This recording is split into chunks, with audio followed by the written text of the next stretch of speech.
पर उस अध्यादेश को फाड़ने का काम राहुल जी ने ही किया था। और आज मुझे लगता है कहीं ना कहीं वही एक कारण भी बना। अगर वो अध्यादेश लागू हो गया होता और बिल के रूप में सदन में आता और पारित होकर कानून बन गया होता तो संभवतः आज ऐसी परिस्थिति उत्पन्न नहीं होती। बट बहरहाल मुझे लगता है ये पूर्णतः न्यायिक प्रक्रिया का हिस्सा है। बहेरी में आयोजित लोक जनशक्ति पार्टी रामविलास की बैठक से लौटने के क्रम में दरभंगा शहर के एक निजी अस्पताल पहुंचे चिराग पासवान को देखने और उनसे मिलने पहुंची समर्थकों की भीड़ से पूरा यातायात कुछ देर के लिए अस्त व्यस्त हो गया।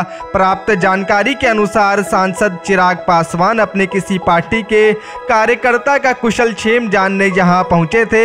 इस दौरान उन्होंने पत्रकारों से बात करते हुए राज्य की सरकार पर जमकर निशाना साधा तो वहीं राहुल गांधी की सदस्यता रद्द किए जाने के मामले पर भी बेबाकी से अपनी बात रखी। उन्होंने क्या कुछ कहा है, आइए आपको सुनवाते हैं।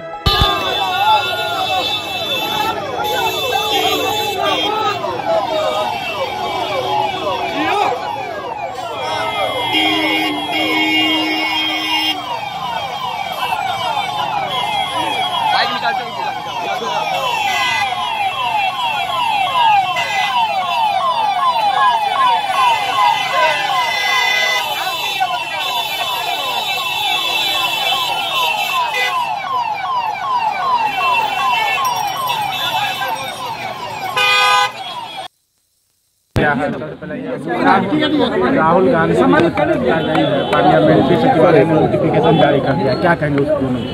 देखिए, मुझे लगता है पूर्णतः ये एक न्यायिक प्रक्रिया का हिस्सा है। कानून के प्रावधान ही ऐसा कहते हैं कि अगर किसी को 2 साल या उससे ज़्यादा की सज़ा होती है तो तत्काल प्रभाव से उनकी संसद सदस्यता उनकी बर्खास्त कर दी जाती है। विडंबना कहिए या संजोग कहिए, इसी के खिलाफ एक अध्यादेश 2013 में यूपीए सरकार और तब के प्रधानमंत्री आदरणीय मनमोहन सिंह जी लेकर आए थे। जिस अध्यादेश को फाड़ने का काम राहुल गांधी जी ने ही किया था। वो अध्यादेश यही कह रहा था कि जब तक आपको अपील करने का जो समय मिलता है, कुछ जगहों पे 1 महीने का होता है, कुछ जगह पे 3 महीने का होता है, तो 90 दिन का वो ब्रैकेट वो अध्यादेश आपको देता था कि 90 दिन में आप अपनी अपील करके या तो आप अपने आप का अपनी सज़ा की अवधि कम करा लें, या अगर आप कन्विक्शन से आप बरी हो जाते हैं तो आपकी वो सदस्यता बरकरार रहेगी। पर उस अध्यादेश को फाड़ने का काम राहुल जी ने ही किया था। और आज मुझे लगता है कहीं ना कहीं वही एक कारण भी बना। अगर वो अध्यादेश लागू हो गया होता और बिल के रूप में सदन में आता और पारित होकर कानून बन गया होता तो संभवतः आज ऐसी परिस्थिति उत्पन्न नहीं होती। बट बहरहाल मुझे लगता है ये पूर्णतः न्यायिक प्रक्रिया का हिस्सा है। कानून के तहत, कानून के प्रावधानों के तहत लिया गया ये फैसला है। इसमें किसी भी प्रकार की टिप्पणी किसी के भी द्वारा करना उचित नहीं है। लेकिन सवाल ये है कि लगातार कांग्रेस कर रही है कि सरकार के खिलाफ बोलने की ये सजा है, क्या कहेंगे? भाई, जब कांग्रेस ये कहती है तो कहीं ना कहीं आप न्यायालय पर, न्यायिक प्रक्रिया पे आप सवाल उठाते हैं। जो भारत के जुडिशियल सिस्टम पे विश्वास रखने के लिए, उसकी क्रेडिबिलिटी के लिए कहीं से भी उचित नहीं है। भाई, ये बात तो किसी से छुपी नहीं है, ऑन रिकॉर्ड है। जिन शब्दों का आपने उपयोग किया, उन शब्दों से नाराज़गी थी। सारे चोर मोदी ही क्यों होते हैं, ये भाषा गलत थी। देखिए, मैं खुद पढ़ा लिखा हूँ, राहुल जी भी पढ़े लिखे हैं, और पढ़ा लिखा होने के नाते मैंने हमेशा शब्दों की मर्यादा का पालन करने का मैं पक्षधर हमेशा से रहा हूँ। आप आक्रोश में कभी भी कोई ऐसे शब्दों का इस्तेमाल नहीं करें जिससे किसी वर्ग विशेष, समुदाय विशेष की भावनाओं को ठेस पहुँचे। ऐसे में आपका ऐतराज़ प्रधानमंत्री नरेंद्र मोदी पर था, पर उनसे अपनी खिलाफत दर्ज कराते कराते पूरे समुदाय पर आप चले गए कि हर चोर मोदी ही क्यों होता। आपने कई और नाम भी उस दौरान अपने गिनाए। ये गलत है, ये हम सब ने सुना। तो अब ऐसे में भैया जो बात सामने है, ऑन रिकॉर्ड है, उस पर कोर्ट ने संज्ञान लेते हुए उन्होंने अपनी सज़ा सुनाई।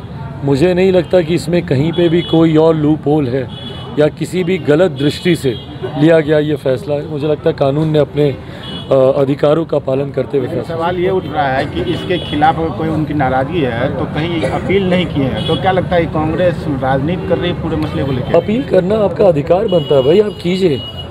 क्यों राजनीति, इसमें राजनीति करके क्या मिलेगा आपको? आपको लग रहा है राजनीति हो रही है इस पूरे विषय? भाई कहीं ना कहीं राजनीति करने का प्रयास तो किया ही जा रहा है ना। बार बार इन बातों को कहना, इन दलीलों को देना कि ये गलत है, न्यायालय तक पे आप उंगली उठा देते हैं। देखिए हम लोग ऐतराज़ इसी बात का, आपका अगर विरोध एक व्यक्ति विशेष से क्यों है? प्रधानमंत्री का विरोध करते करते आप पूरे समुदाय का विरोध करने लगते हैं। अब नीतियों का विरोध कीजिए ना। आप बोलिए कि प्रधानमंत्री जी की नीतियां सफल नहीं रही या उनकी नीतियों से देश को लाभ नहीं हुआ।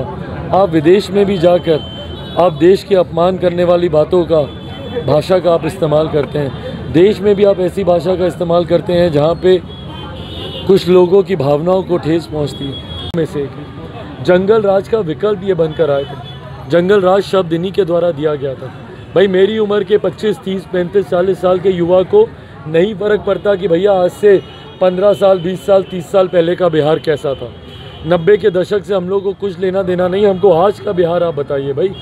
आज के बिहार में जंगल राज से भी बदतर हालात हो गए हैं। इसके जिम्मेदार प्रदेश के मुख्यमंत्री, जो कि संजोगवश हमारे प्रदेश के गृह मंत्री भी हैं। अगर जिम्मेदार ये नहीं है तो और कौन है?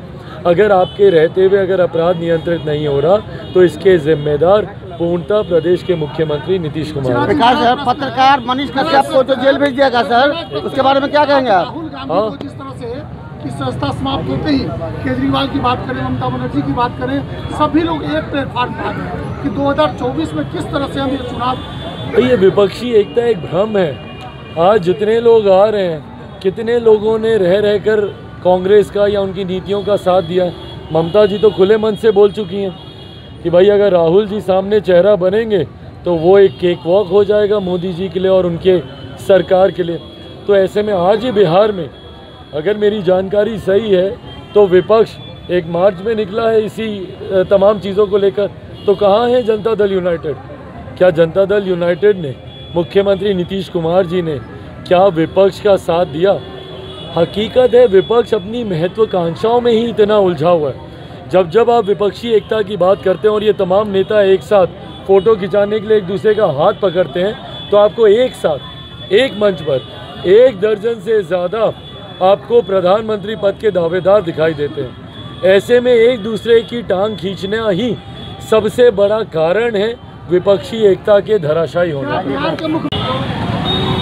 आज चिराग पासवान आए थे हेरिटेज हॉस्पिटल में, क्या वजह था? जी आज एक पेशेंट पार्टी का पासवान जी का ही एक रिलेशन में थे, वही आदमी एक भर्ती हुए थे, उन्हीं को मिलने के लिए आते हैं। हर गरीब, हर गुरबा, हर आदमी को, हर पदाधिकारी, छोटे मोटे पदाधिकारी को मिलने के लिए आते हैं। अभी मिलन समारोह बेहेड़ी में हुआ है, उसके बाद हम लोग जस्ट यहाँ आए हैं हेरिटेज हॉस्पिटल में।